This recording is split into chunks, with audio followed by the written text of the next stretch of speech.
On Seder Pesach, we say Dayenu. It would have been enough. And we say this in regards to something very curious. We say, if Hashem would have brought us to Har Sinai, to Mount Sinai, which is talked about in our Parshat, and not given us the Torah, it would have been enough. The commentators ask, why would that have been enough? We didn't get the Torah. The answer is that at Har Sinai, there was great unity among the nation. People got along. And that's hinted to in our Parsha. The Parsha says, Vayichan Sham Neged Ahar, Isham Yisrael Neged Ahar. Am Yisrael encamped next to Har Sinai. And the language that's used for encamped is in the singular, Vayichan. From here, Rashi learns that they were like one person with one heart. They all got along. Rabbi Yitzchak Gavorka teaches that this unity is hinted to in the word itself, Vayichan. What led to this unity? He says the answer is that they were able to see each other with chen in a favorable way.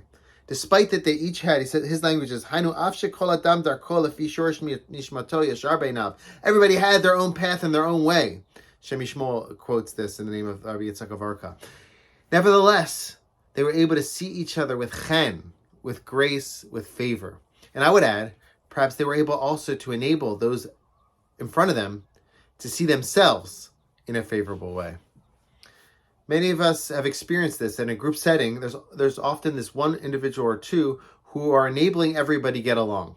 They're seeking the harmony of the group. They may be extending kindness to another individual, tolerance, an attentive ear, a certain sensitivity.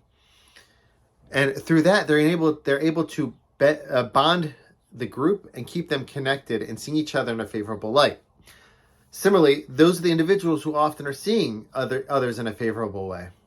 And so imagine if it wasn't just one or two people. It was a whole nation who was doing this with each other. And perhaps this happened at Har Sinai because it was such a holy experience. Har Sinai enabled them to do this. Nevertheless, we see here an ideal, a model for how we should be. We should see each other in a favorable way and work actively to enable others to see us in a favorable way as well. Achieving unity and peace takes work.